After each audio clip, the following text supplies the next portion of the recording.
Meus amigos do Futebol em Rede Entrevista, estamos de volta com mais um nobre convidado. Nós temos no YouTube, nas redes sociais, mais de 100 personagens já passando por aqui. Estão à sua disposição no YouTube para você ver, rever. Tem gente do futebol, gente que fala de futebol, ou seja, gente da imprensa, gente que jogou, gente que já jogou e já conquistou tanta coisa para o futebol brasileiro e mundial. E hoje, um convidado muito especial que tem uma carreira muito bonita e que passou por tantos lugares que pode nos contar tantas histórias legais, inclusive no Catar, onde vai ter Copa do Mundo agora no final do ano. Ah, nego!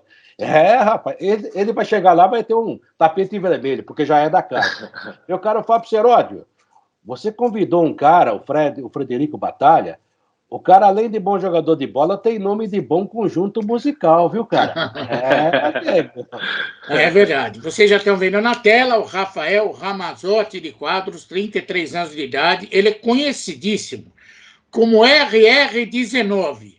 Tem o CR7, que é o Cristiano Ronaldo, e nós temos o Rafael Ramazotti, 19, que está aqui na tela, vai contar sobre a vida dele. É um atacante brasileiro, começou no Palmeiras. Bom, começa você a fazer pergunta, e a gente vai desenvolvendo a conversa ao longo do programa, Quartarolo. É pela idade, viu, Rafael? Ele é responsabilidade. Ainda. Ô, Rafael, se eu disser que eu lembro totalmente da sua carreira aqui no Brasil, é mentira. Mas sei dos jogos que você fez pelo time do ABC. A gente há muito tempo trabalhou muito tempo na Jovem Pan, acompanhando os chamados grandes, né? Mas tinha grandes jogos aqui contra os chamados médios que davam tanto trabalho também. Uhum. E pelo que eu estou sabendo, você ainda está em plena atividade. Só que o nome desse time que você joga lá no Catar, eu não sei falar direito. Então você vai ter que falar para a gente, e ao mesmo tempo eu te agradeço imensamente por atender o nosso convite e gostaria que você falasse realmente como é que você está tocando a vida nesse momento, que você pretende fazer, para depois a gente deslanchar um pouco mais com esse bate-papo. Muito obrigado pelo convite, primeiramente. Boa tarde a todos vocês. Agradecer ao Batalha também, né, que foi quem fez o convite. E muita gente não me conhece no futebol brasileiro, né? Porque eu saí do Brasil muito cedo. Eu saí do Brasil em 2010, tive a minha formação no Palmeiras, fui jogador do Palmeiras durante 10 anos, né? E tive poucas chances, poucas possibilidades no profissional. Uma coisa aí que da minha carreira eu sinto que poderia ter sido diferente. E saí do Brasil em 2010. Então, muita gente no futebol brasileiro não me conhece, da mesma forma que me conhece no futebol asiático, por exemplo, né? E depois do Palmeiras ainda passei ali por Santo André, naquele vice-campeonato paulista. Em 2010 nós fomos vice-campeões, perdemos para o Santos de Neymar, Robinho, Ganso, aquele time do Santos que dava 5, 7 em todo mundo. E a gente fez grandes jogos contra eles, que o segundo jogo ganhamos e tivemos um gol legal, que foi anulado, e fomos vice-campeões paulistas.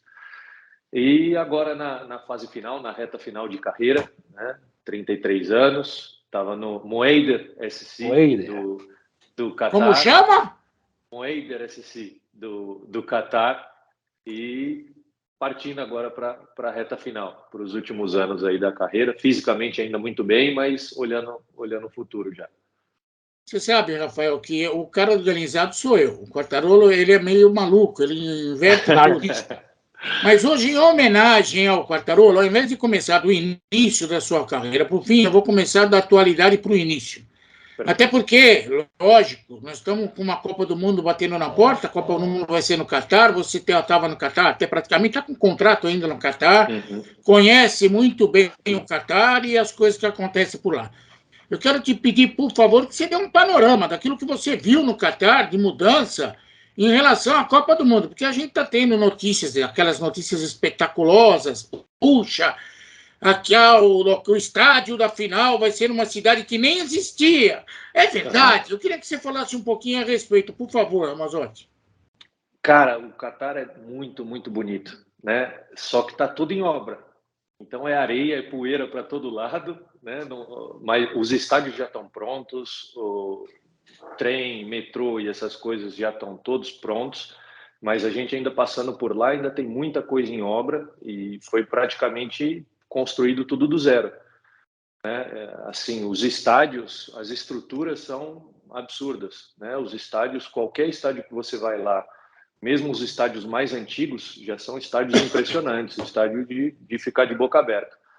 Mas eu acho que muitos estrangeiros também vão ter alguns problemas lá, porque todo mundo está indo para o Catar ou vão para o Catar pensando que é Dubai, que é Emirados Árabes, que já é um país muito aberto, né? Dubai, Abu Dhabi, onde foi o último Mundial de Clubes, é um país muito aberto, né? E é praticamente para estrangeiro.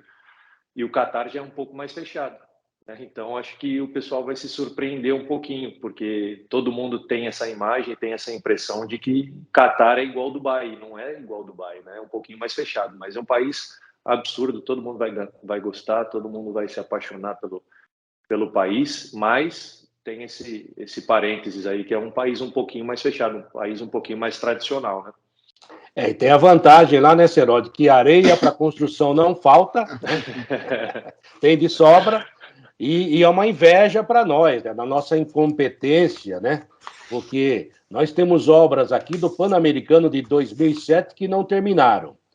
Os metrôs do Mundial de 2014, agora aqui perto da minha casa, estão retomando.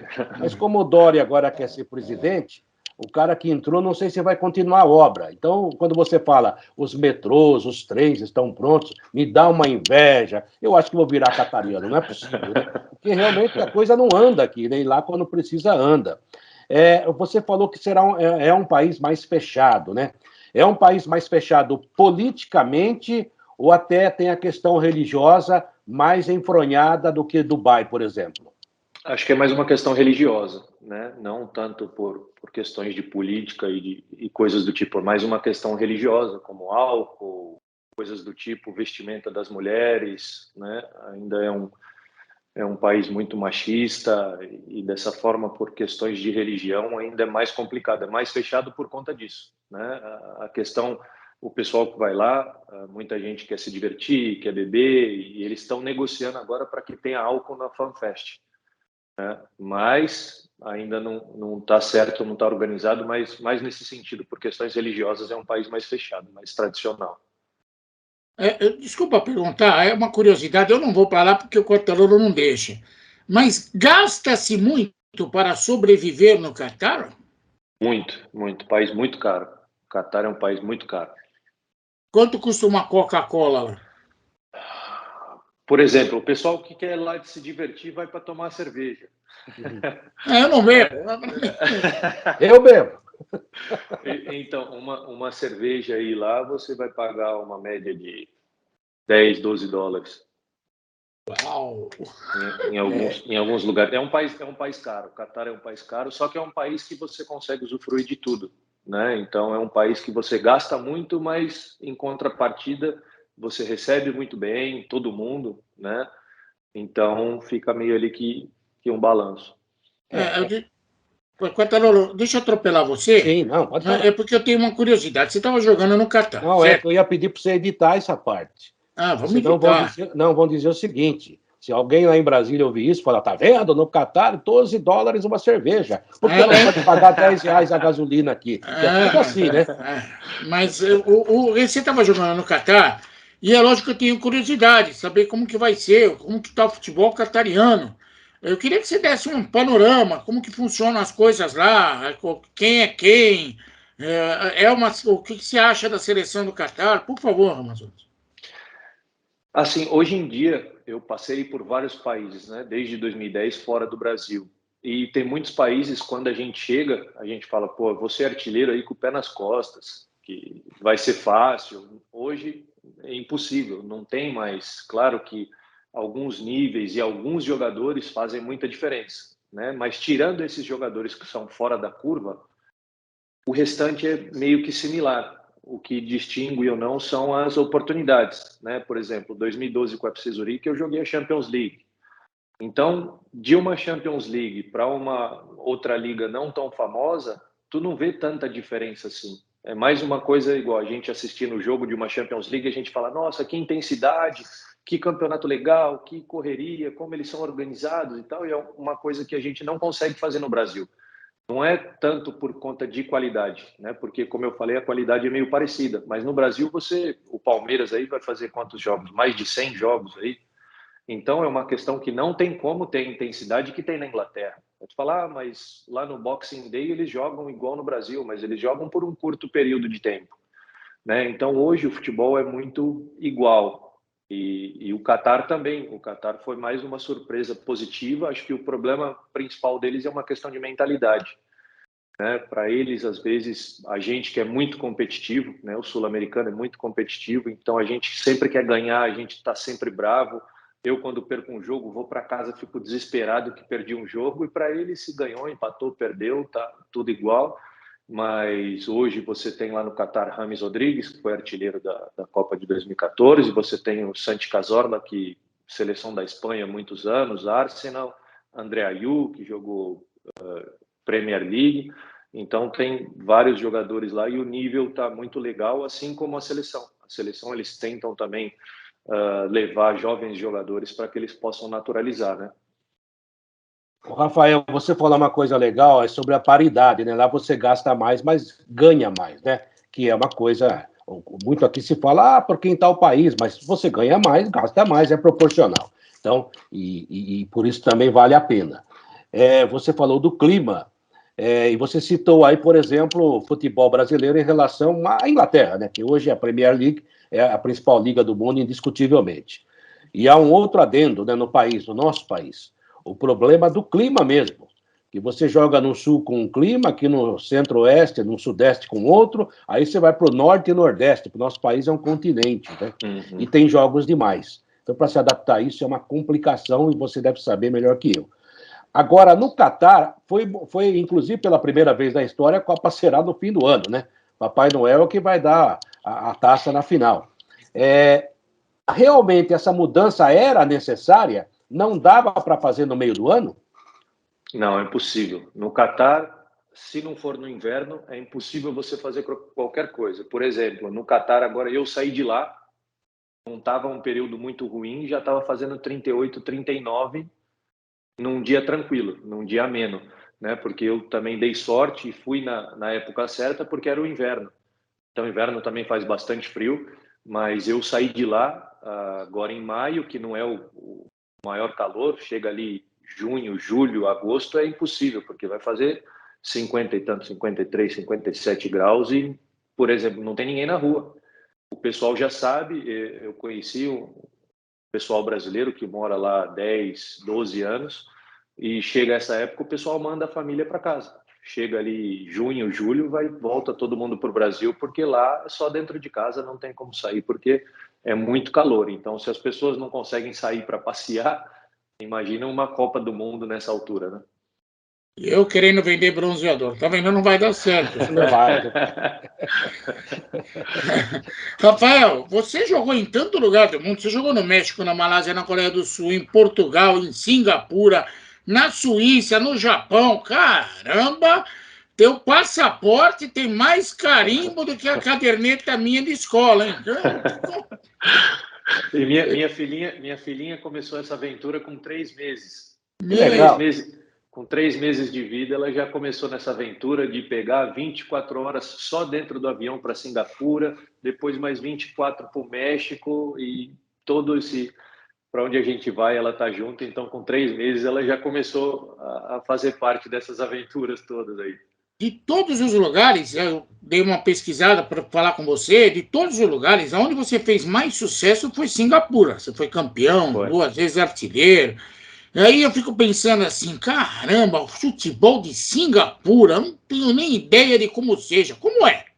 Foi exatamente dessa forma que eu recebi a proposta. Só que tem um treinador chamado Steve King, que é um ex-treinador da Real Sociedad, Blackburn, Fulham, da Premier League, e ele tinha tentado me levar para a Inglaterra quando ele ainda estava lá. E não deu certo, porque o clube que eu estava não queria me vender, e ele assumiu esse projeto em Singapura. Quando ele me ligou, eu falei, cara, se ele está me ligando e um treinador sai da Premier League para ir para Singapura, alguma coisa precisa ter lá, não é possível. E eu ainda tinha contrato no Japão.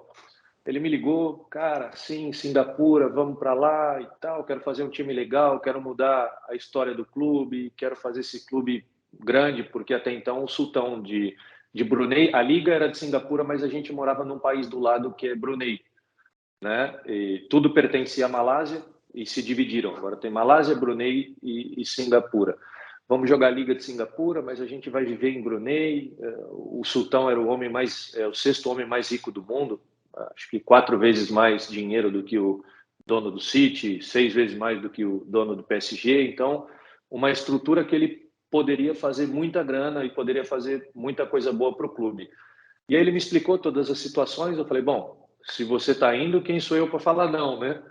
E aí rescindi o contrato no Japão. Todo mundo falava para mim, cara, tu tá maluco, a carreira vai acabar, não vai dar certo, porque graças a Deus eu consegui quebrar alguns preconceitos de mercado, né? Eu, por exemplo, do Japão, em 2011, consegui fazer uma transferência para o Zurique, que é um dos maiores clubes da Suíça, que jogava a Champions League.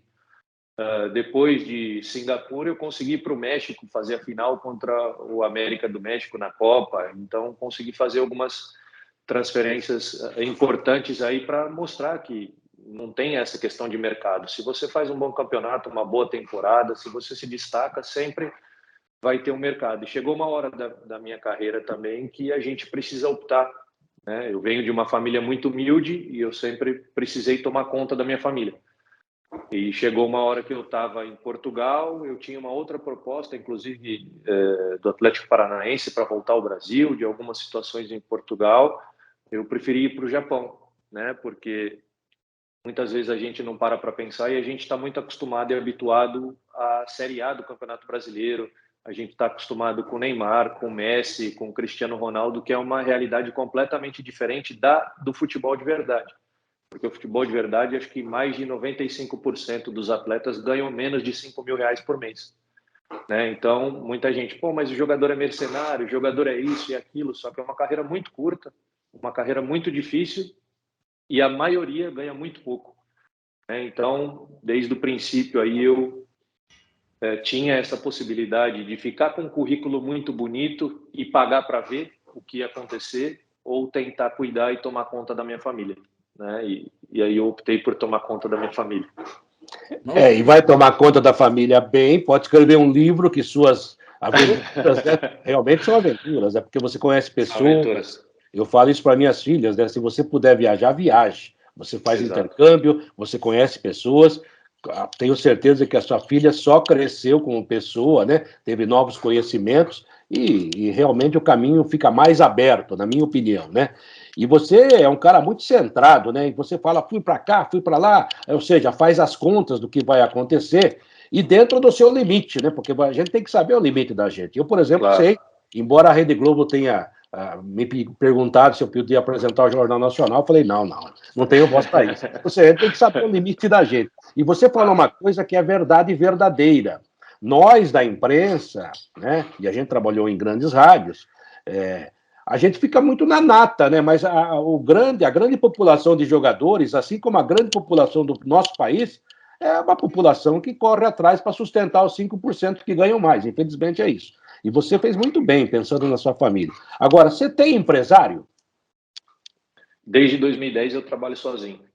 Desde 2010, eu que faço os meus próprios contratos, eu que negocio os meus próprios patrocínios e a gente foi aprendendo, né? Como eu falei, eu venho de uma favela chamada Nova República, no litoral de São Paulo, no Guarujá, e essas andanças de vida me transformou, né? Me ensinou muita coisa, me proporcionou muita coisa. Então, quando você também falou isso, de falar para sua filha, de viajar, de fazer intercâmbio, eu acho que isso é a coisa mais importante do mundo. Porque talvez se não fosse o futebol, quer dizer, talvez não, com certeza, eu sou muito, muito grato ao futebol. Tudo que o futebol me deu, tudo que o futebol me transformou, me proporcionou, tanto financeiramente quanto intelectualmente. Se não fosse o futebol, não sei hoje o que seria de mim e da minha família, né? Com certeza estaria num caminho legal, num caminho do bem, mas com uma dificuldade absurda, como a maioria dos brasileiros. Só uma coisinha, desculpe atropelá-lo, Serodi, que difícil atropelar você, que você é grandão. Você fala fui atropelado por um caminhão, por que não por você? O caminhão está até hoje lá no o caminhão está até hoje no hospital. Está no hospital. O Rafael, você fala quantas línguas? Hoje eu me viro em português, né? Mais ou menos em português, e me viro em espanhol e inglês. Tá bom, tá ótimo. Tá bom, é hora do desafio. Porque todos Ah, os caras que aparecem aqui, que jogam no exterior, eu faço uma brincadeira. Mas com você, eu poderia fazer a brincadeira em japonês, em suíço, em Singapura, em coreano, em maladiano, mas catariano. já que você fez tanto sucesso, pelo que eu vi na internet e tudo, em Singapura, escala o time do Singapura que você jogou de 1 a 11.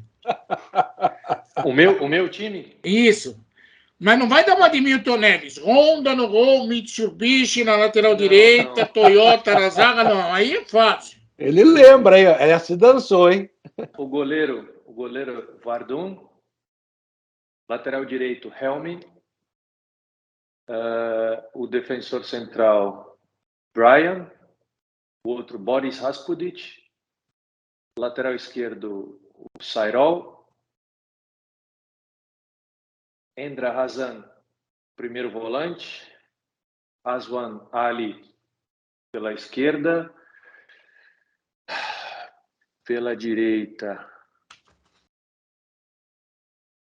eu não lembro, deixa eu pular. Centroavante eu, ponta esquerda o Joan, que é o Aswan Saleh, pela direita Paulo Sérgio. Tá bom. Já que você acertou tudo, eu não tenho nem condição de saber se você errou. Você me dá o nome do sultão e o telefone dele, que eu estou precisando de uma graninha. Como era o nome do sultão?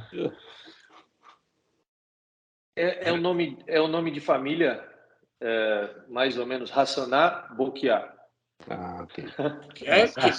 Que bom que há, Cotano. Que é o nome do estádio, né, que a gente jogava. Então, por isso fica aí mais tranquilo de acertar e de lembrar. Agora, olha, ligou um cara aqui de Singapura, falou que esse Rasol não jogou, não. Ô, louco!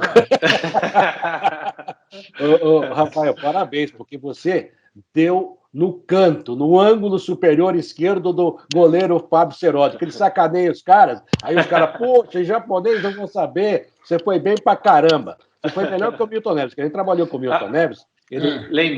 Lembrei o que estava faltando, Joe Gamble. Tá vendo? Um irlandês, o único que estava faltando. O irlandês no meio dessa pizza toda aí, também. O Milton Neves falava assim, Rafael, pra gente. Porque o time tal tinha fulano, aí você ia checar, ele falava 3, 4 nomes e o resto ele ia chutando, né?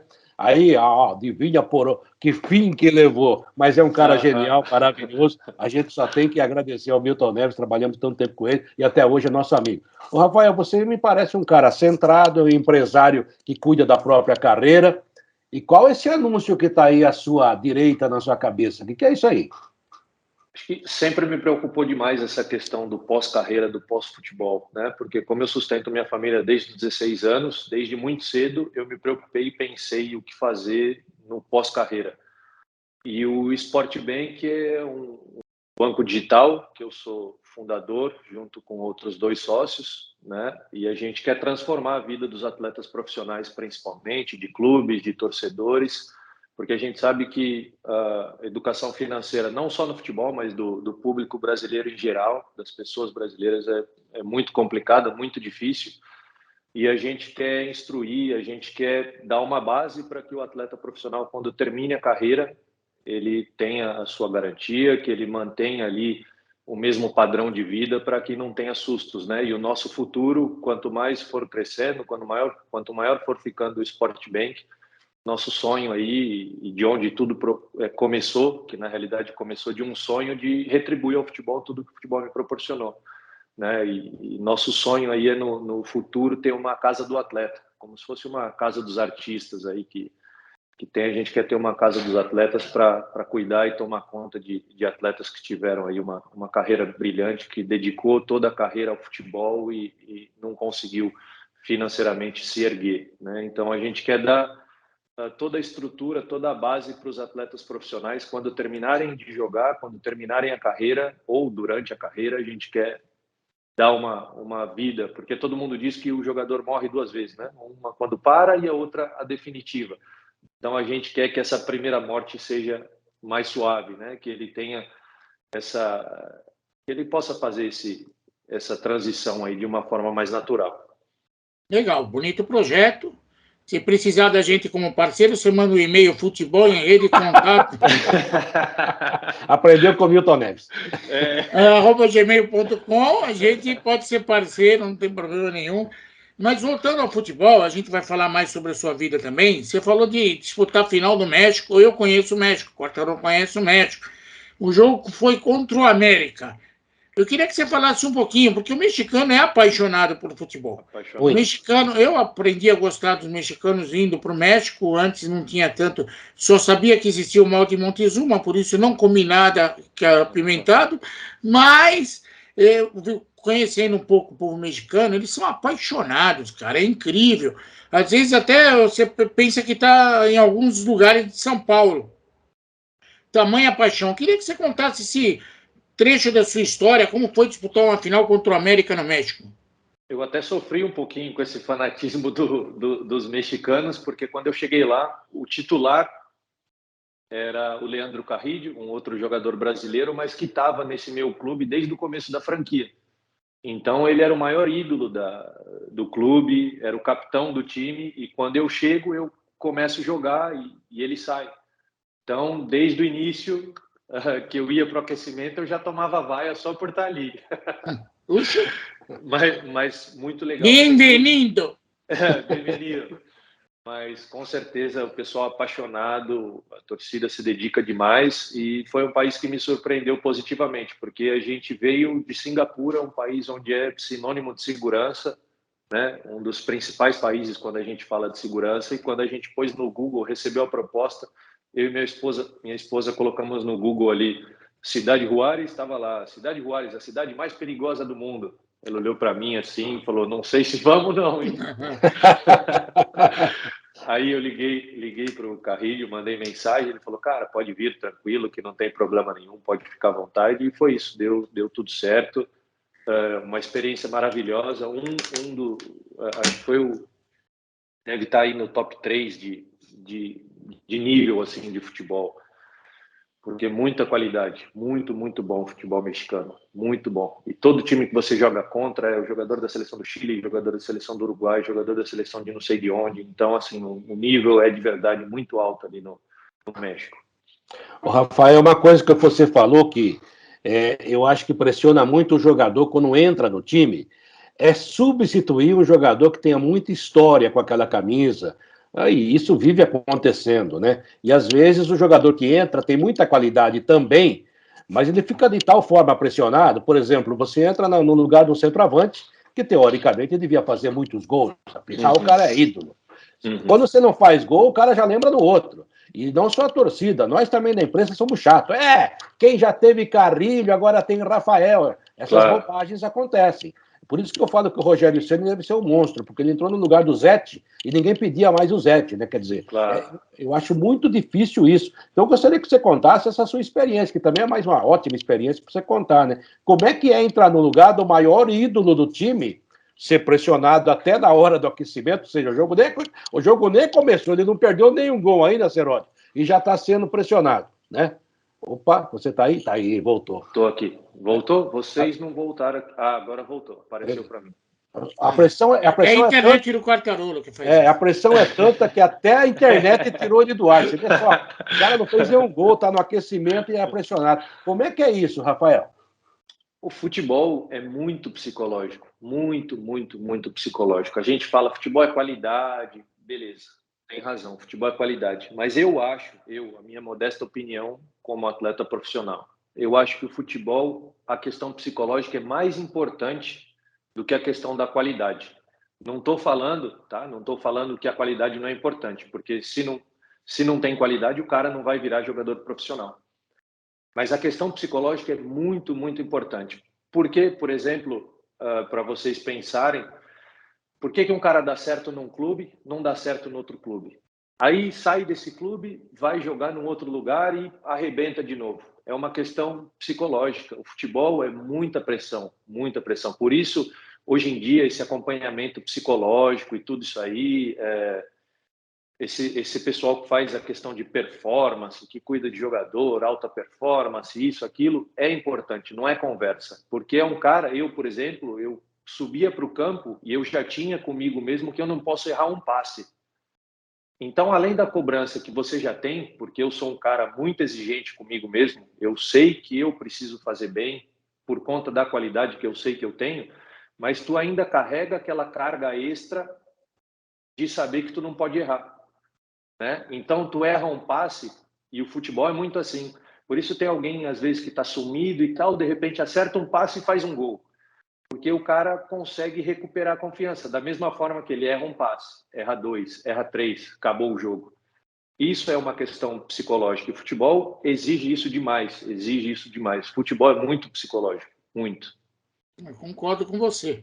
Até porque acho que uma das principais estrelas que o Brasil produziu recentemente não alcançou o topo, porque não tem foco, tá mais interessado em outra coisa do que em futebol, e aí complica. Bom, Você falou em não errar passe. Aí você jogou na Coreia do Sul, em que você podia acertar quantos passes quisesse. O problema era acertar o jogador, porque são tudo parecidos. Que maldade. Como é jogar na Coreia do Sul? Dá para distinguir. Os caras têm que jogar embaixo do distintivo, tem que ter um crachá, porque senão não dá para ver pelas costas. Tem que ter legenda, Serol, tem que ter legenda. Na Coreia do Sul é fácil jogar, Rafael? Eu, no primeiro clube que eu tive lá, foi muito bom, mas, assim, fisicamente eles te exigem demais. É um futebol muito... Não futebol, mas a comissão que eu peguei era muito antiga e eles não se atualizaram. Então, a gente fazia, assim, treino de 2h30, coisa que não existe mais. No México, por exemplo, eu treinava 1 hora e a gente voava em campo, só que era focado em qualidade.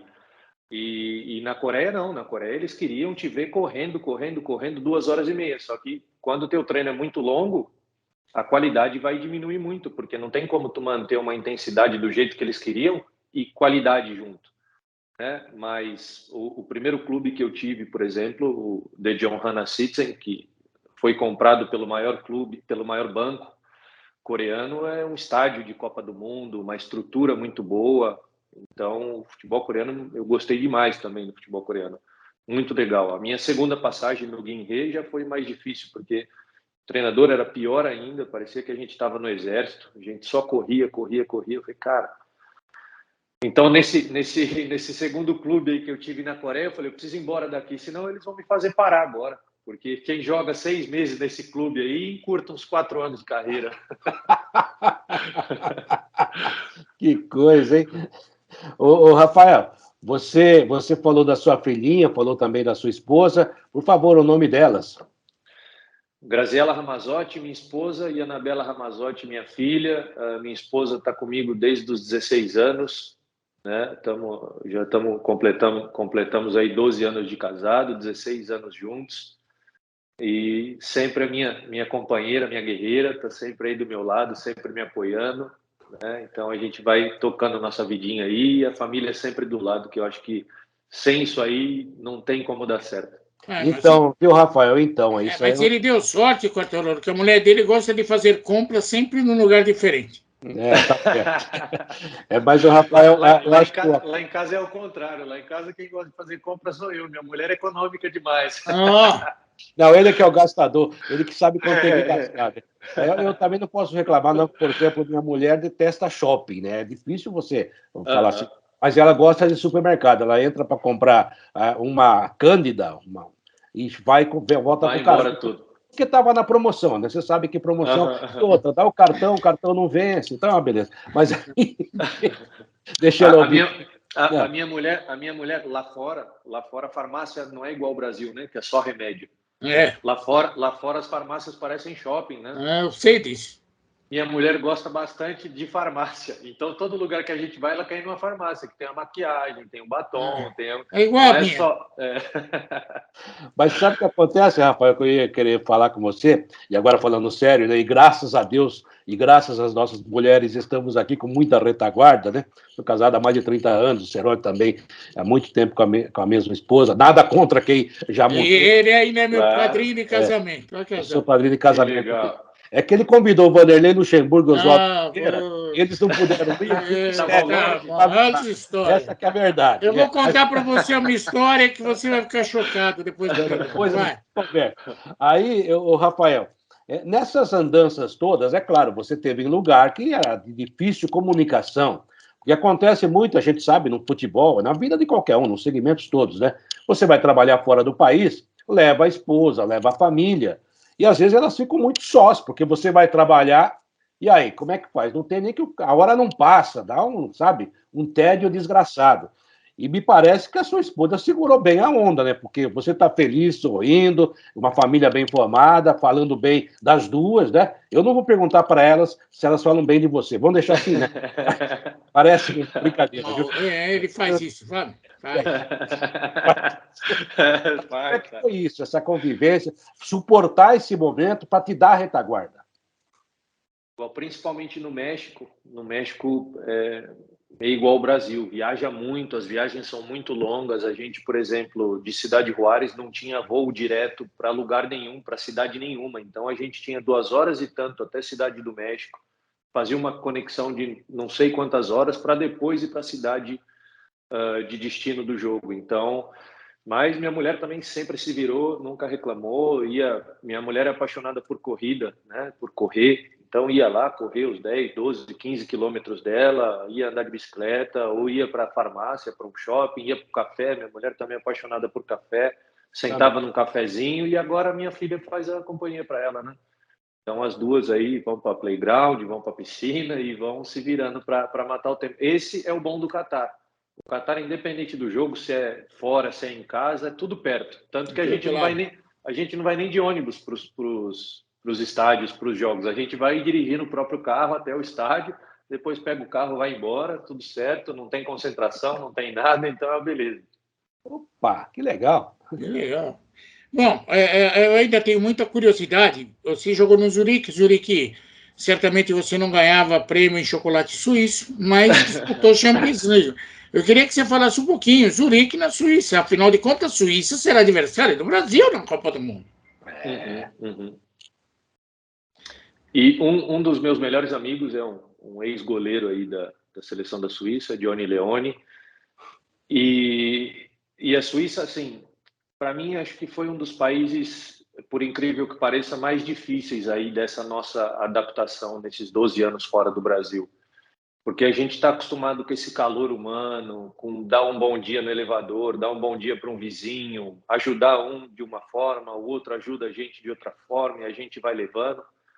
E na Suíça é um povo muito frio, muito frio. Estou falando de Zurique, né? Porque a Suíça tem ali a parte francesa, a parte italiana e a parte alemã. Eu morei nessa parte alemã, né? Estou falando da experiência que eu tive morando lá. Não estou falando para passeio, essas coisas do tipo, que é tudo muito legal, muito bacana. E acredito que até possa ser, né, de morar. Mas para mim acho que foi o país mais difícil ali que eu vivi, muito por conta disso, dessa falta de calor, de ajuda das pessoas, mas a estrutura do clube, as ligas que a gente jogou, realização de um sonho, né, foi sensacional. Mas aí que me deu aquele clique do futebol, sabe? De ver vários jogadores de vários clubes de uma Champions League e ver que o nível não é muito diferente. Claro, tu tem aí Messi, Cristiano Ronaldo e tantos outros jogadores que são fora da curva. Esses aí são muito diferentes. Mas tu pega ali a grande maioria, é muito igual. Nós brasileiros, muitas vezes, a gente tem um costume de falar que o de fora, que o estrangeiro é melhor e tal, mas quando a gente analisa friamente, a qualidade está ali, está igual, ou o brasileiro é melhor. Só que a gente tem costume, por exemplo, a gente tem uma marca brasileira X, mas a gente sabe que se comprar a marca estrangeira, vai ser mais valorizado, vai ser legal, melhor visto. E é mais ou menos assim. Na Premier League tem muito jogador bom, isso conversando com o Steve King, que foi treinador lá, que me mostrou algumas coisas, o nível é muito parecido. Então tem cara lá jogando num Liverpool, por exemplo, que não sei se jogaria num clube de meio de tabela na Série A do Campeonato Brasileiro. Pode parecer loucura, mas eu estou falando da experiência que eu tive olhando de perto. Da mesma forma que quando eu estava no Bragantino, fui jogar contra o Corinthians, né, e eu vi Paulo Guerreiro, Renato Augusto e o Alexandre Pato, que eu tinha uma opinião diferente, que eu achei que fossem jogadores normais. Eu vi dentro de campo que são jogadores acima da média. São muito diferentes, assim como o Ganso e Neymar e tantos outros, né? Mas os níveis são parecidos, só que aí no Zurique foi uma época especial, ao mesmo tempo que foi difícil fora de campo, foi a realização de um sonho, né? Quando toca aquela musiquinha, você não sabe se chora, se comemora, se grita, um menino da Nova República, de uma favela no Guarujá, ouvindo aquela musiquinha tocar, é coisa de videogame, né? Que legal, cara. Não, e você falou uma coisa, né? Que eu também às vezes noto, né? E eu sempre falo essa frase do Cruyff, porque parece meio piegas, batida, mas ele em 2010, né? Ele falando com a imprensa brasileira, ele falou o seguinte: a maior derrota do futebol brasileiro não está no placar. Vocês perderam o seu jeito de jogar. É aí que a gente perdeu, viu, Rafael? Uhum.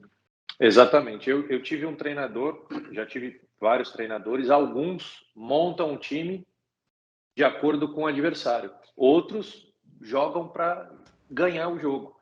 Que você vê Klopp, você vê Guardiola, que dificilmente eles alteram a forma de jogar. Então, mas assim, hoje a gente reclama muito da seleção brasileira, e com razão, porque a gente também tinha caras fora do parâmetro. A gente teve aí seleções absurdas e a gente sabe que a safra é diferente. Mas fora do Brasil, principalmente, quando a gente começa a falar, por exemplo, eu estava jogando ano passado com o argentino, com o uruguaio, ou qualquer outra seleção, quando a gente fala, pô, você acredita que o povo no Brasil não acredita que a seleção pode ganhar a Copa do Mundo? Os caras não entendem, os caras falam, pô, vocês estão malucos. Porque quase todos os jogadores da seleção brasileira seriam titulares em qualquer outra seleção do mundo. E todo mundo, acho que as pessoas lá de fora acreditam mais que a seleção possa ganhar do que a gente. Porque são poucas peças que eles têm de reposição. A gente fala de uma nova geração da seleção da Bélgica, por exemplo, que eliminou o Brasil na última Copa, mas se você tira um De Bruyne, você tira um Lukaku, um Courtois, você tira um Hazard, ou mantém o Hazard que não vem em uma boa fase. Quem que eles vão colocar? Então é muito difícil, e a seleção brasileira, mesmo da forma que a gente vê, que não é a mesma seleção que a gente tinha lá atrás, ainda é uma seleção muito boa, assim. Ainda dando um giro na tua carreira, por tudo que você passou, faltou falar do Japão e de Portugal. Portugal, acho que os caras falam português. Foi fácil. Portanto, o cara passou Malásia, México, Coreia, Catar. Portugal tirou de mansinho. A mulher dele até achou interessante. Mas, com relação ao Japão, nós aqui, o Quartarolo já passou por treme-treme no Japão, já entrevistamos muitos aqui que tiveram problema com terremoto. Lá você não teve nenhum abalo sísmico. Eu não tive nenhum, por incrível que pareça. Eu tive um terremoto na Suíça e não tive nenhum no Japão. Vou viajar para o Japão primeiro. E para você, eu cheguei no Japão em julho e acho que o tsunami foi em maio. Então eu cheguei quando o país estava se reconstruindo, né? E o Japão, se você pergunta hoje para minha mulher, o país que ela mais gostou de viver. E eu também. E eu estava em um clube pequeno da primeira divisão, mas um clube brigando para não cair, e o calor, o carinho da torcida, absurdo. Porque no Japão as pessoas não vão para o estádio igual nós, sul-americanos, né? O pessoal vai para o estádio como vai para um teatro. O cara não tem goleiro, chuta para fora, tá todo mundo batendo palma, e legal, e maravilha. Acabava o jogo, meu time brigando para não cair, acabava o jogo, a gente tinha um monte de presente, a gente demorava 1h30 para andar 100 metros até o carro. Então, assim, eu falo para muita gente, na Champions League foi muito, muito legal, mas onde eu me senti jogador de verdade, que a gente fala, não dublê, né? O jogador de verdade foi no Japão. Mesmo com Suíça, com Champions League, no Japão, a estrutura, tudo que eles te proporcionam, o carinho que você tem, o respeito que você tem, as pessoas, né? Você aprende muita coisa ali. Então, o Japão foi sensacional. E Portugal foi meu primeiro país fora do Brasil, né? Foi quem me abriu as portas. Eu sou muito grato, inclusive, ao Gil Vicente, que foi o clube onde eu fui campeão da segunda divisão do Campeonato Português, né? Joguei, depois voltei depois do Japão e da Suíça, ainda volto para o Gil Vicente para jogar a primeira divisão do Campeonato Português, mas foi muito bom em Portugal, porque a história foi muito boa. A gente foi campeão, um time que estava 7 anos na segunda, né? Não conseguia subir, e a gente subiu. Tem até um amigo, o Cláudio, que mora em Portugal, aí, acho que mais de 20 anos, estava lá e jogava a segunda divisão, não sei quantos anos aí. Eu brinco com ele até hoje que eu tive que ir para lá para fazer com que ele jogasse a primeira. Escuta, você ouviu falar em Jesus lá, não? Jesus lá não era tão famoso como é aqui. O Jorge? Não, aqui é mais, né? Aqui até, porque lá ele também agora está com uma rejeição muito grande, né? Mas na minha época ele também era forte, Benfica e tudo isso aí, Sporting, né? Mas acho que no Brasil ele se tornou maior até do que lá.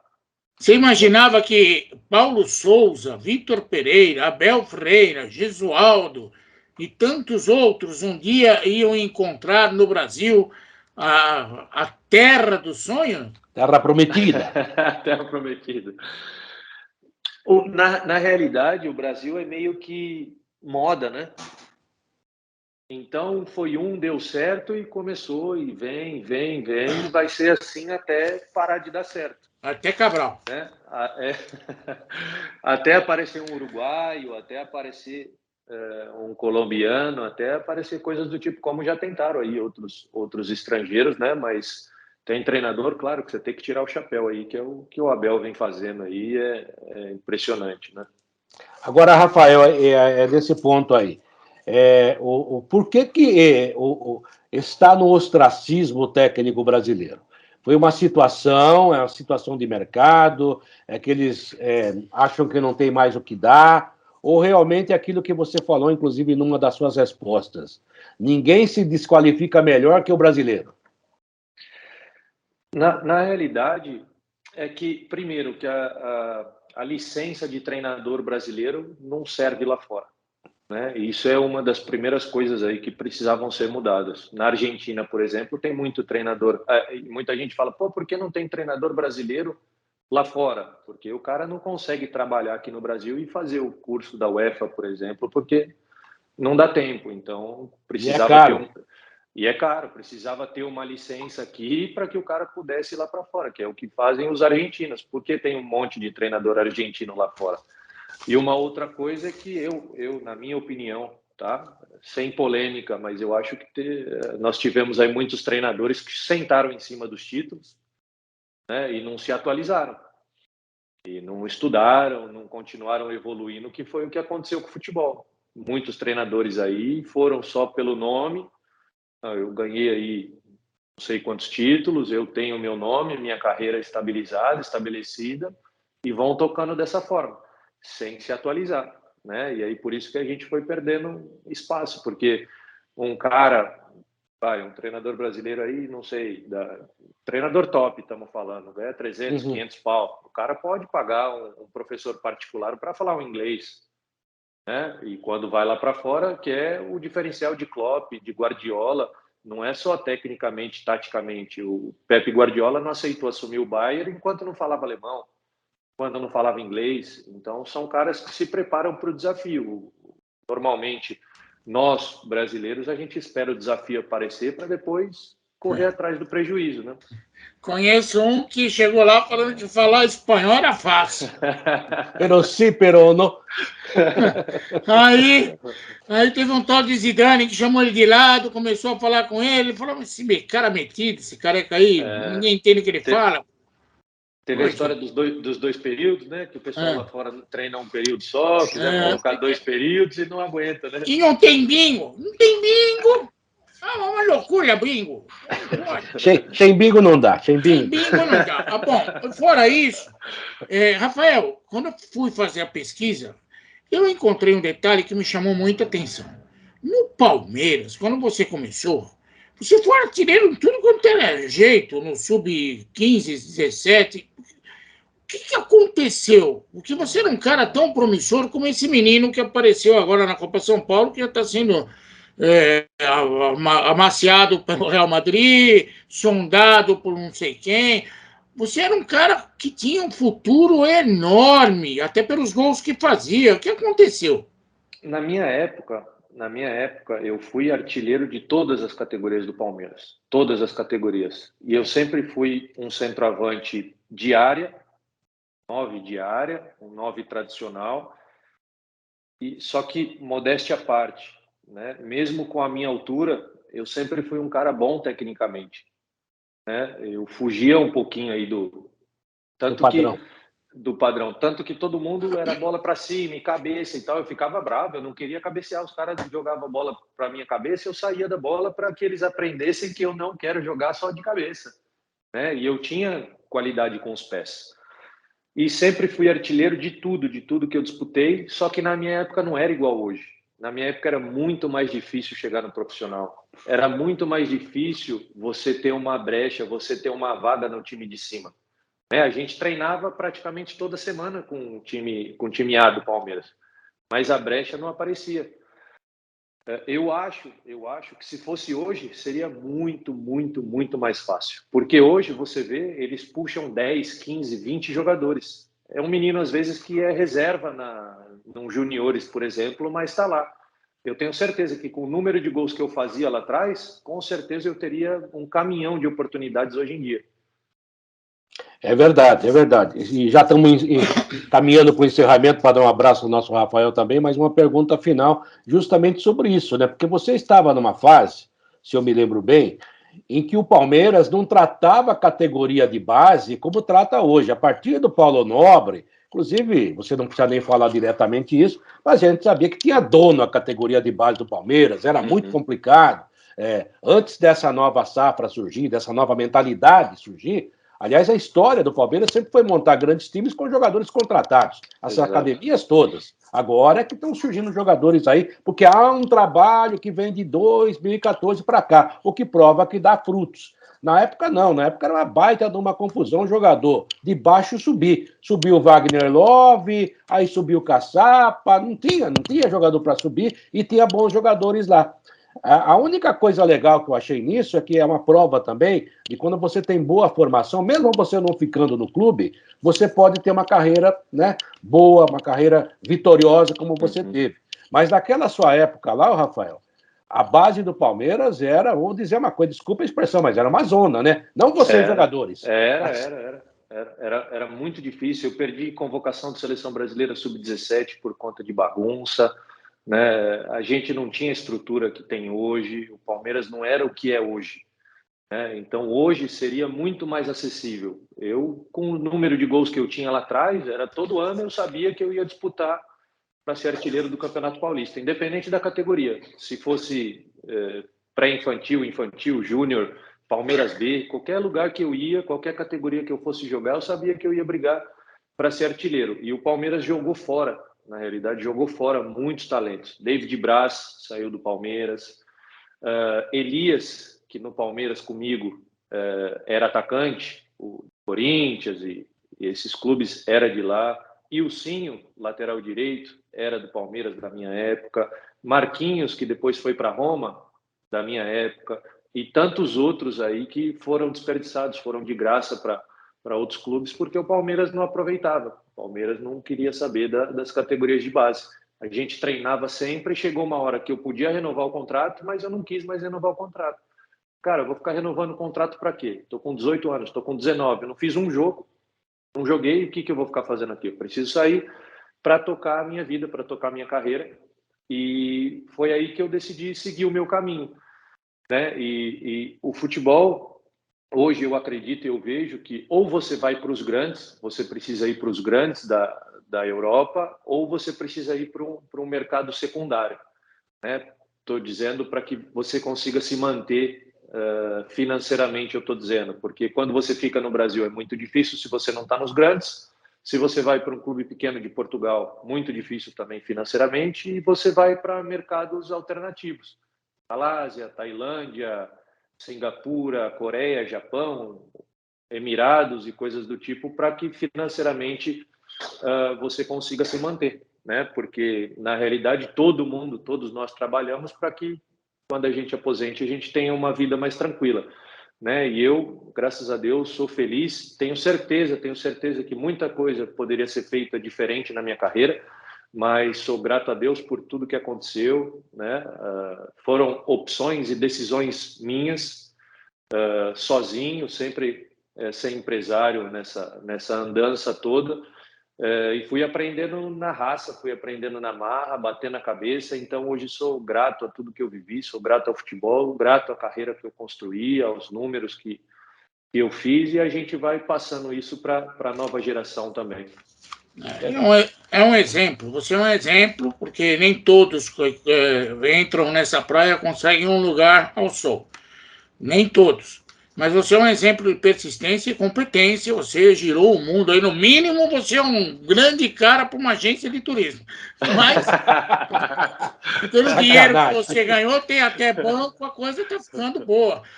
Eu tenho uma curiosidade final, até parece uma brincadeira, mas é curiosidade mesmo. Porque eu sei, por exemplo, que no México o dinheiro corre. O dinheiro come solto, lá funciona. A impressão que eu tenho do Japão a mesma coisa, da Suíça, se não correr por bem, corre por mal, porque está cheio de banco lá que consegue alguma coisa. Mas você tomou algum chapéu de um sultão, de um sheik? Esses caras não estão cano, não? Porque eu lembro do Rivelino que arrumou uma treta na Arábia Saudita. Mas aí ele arranjou confusão, não foi nada disso. Não, eu, financeiramente, o único chapéu no Brasil que eu tomei, e eu estou 12 anos fora, e está na justiça até hoje para eu tentar receber, que eu não recebi, foi no Brasil. Ah, é? Mas você não jogou no Vasco? Como não? Fora problema 000. Na Suíça, por exemplo, é um modelo a ser seguido, porque na Suíça, antes de começar o ano, o clube tem que pagar o ano inteiro. O clube deixa na federação o ano inteiro. Então, a federação faz o repasse. Né?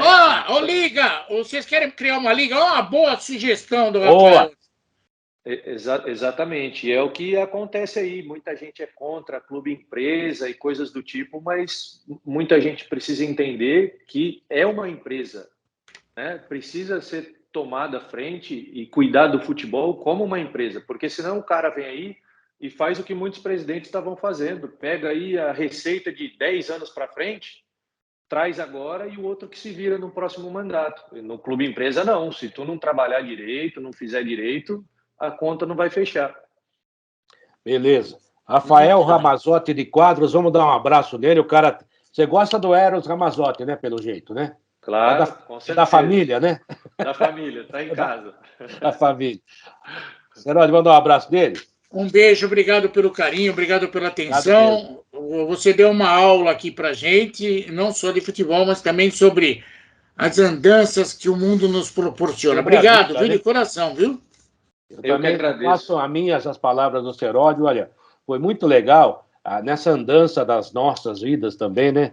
Eu, por causa do futebol, conheço mais de 70 países, o Seródio também, né? Com meu dinheiro, não conheceria. Então, aproveitei o máximo. O máximo que pude, assim como você. Então, Rafael, um abraço a você, seja muito feliz. Dê um abraço bem apertado na esposa, também na filhinha, que você siga em frente, que o seu banco realmente seja um banco de muito sucesso, né? É o novo Nubank do futebol. Veja só, que beleza. Obrigado pela participação. Foi ótima a sua entrevista, foi maravilhosa, foi uma história de vida e também um exemplo de vida, uma lição de vida, viu, Rafael? Obrigado. Obrigado a vocês, eu que agradeço aí por todo o carinho, agradeço pelo convite e, se Deus quiser, o Sportbank vai transformar a vida de muitas famílias aí através do futebol. Futebol em rede, contato@gmail.com. Aqui o programa é assim, viu, Rafael? Você já percebeu? Maravilha.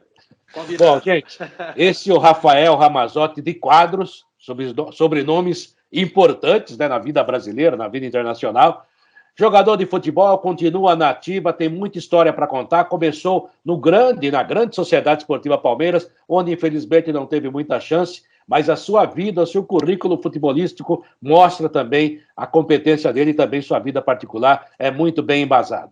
foi mais um nobre convidado aqui no Futebol em Rede Entrevista. Obrigado a você que nos acompanha e vá lá no YouTube, mais de 100 personagens, estamos chegando quase 110, né? Rafael, acho que é o 108º por aí, já à sua disposição, você vê o que você quiser, histórias maravilhosas. Um abraço, gente. Tchau, Serode.